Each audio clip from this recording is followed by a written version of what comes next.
সন্ত্রাসী শিক্ষার্থীরা যারা হামলা চালিয়েছে তাদের ছাত্রত্ব বাতিল। আমাদের শাটডাউন কর্মসূচি চলমান আছে। কেউ এসে আমাদেরকে মারবে, পিটাবে, অন্যায়ভাবে কথা বলে, এটা কি হয়? এটা তো হয় না। তারিখে যে ন্যাক্কারজনক ঘটনা ঘটেছে সেই ঘটনার প্রেক্ষিতে গত 21 তারিখ থেকে অদ্যাবধি রাজশাহী বিশ্ববিদ্যালয়ের শিক্ষক কর্মকর্তা কর্মচারীদের একটি কর্মবিরতি চলছে।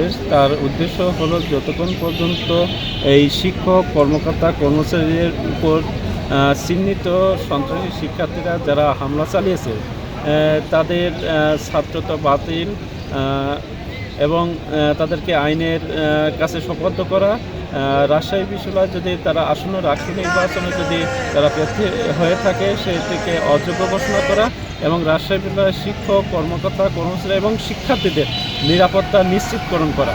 সম্মানিত প্রক্টর, নির্বাচন কমিশনের সিনিয়র সদস্য প্রফেসর এনামুল হক সহ আরও বেশ কিছু শিক্ষক কর্মকর্তা রবিউল ইসলাম স্টাফের উপর যে বর্বরচিত হামলা হয়েছিল জুবিলি ভবনে, তার প্রতিবাদে আমাদের শাটডাউন কর্মসূচি চলমান আছে এবং আমরা আশা করেছিলাম যে সিন্ডিকেট থেকে একটা কার্যকরী ব্যবস্থা হবে, কিন্তু সেটা না হওয়াতে আমরা আসলেই হতাশ।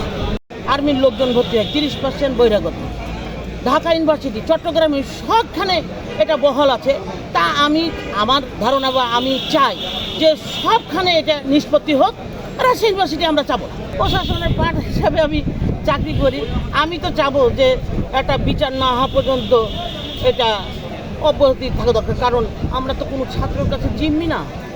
কোনো ছাত্র বা কোনো দুষ্কৃতিকারী, কোনো বহিরাগত কেউ এসে আমাদেরকে মারবে, পিটাবে, অন্যায়ভাবে কথা বলে, এটা কি হয়? এটা তো হয় না। বান্ডেল থাকলে প্রতি সেনমানিতে টাকা বাঁচবে। বিকাশ সেনমানি বান্ডেল কিনে জিতুন প্রতি লেনদেনে।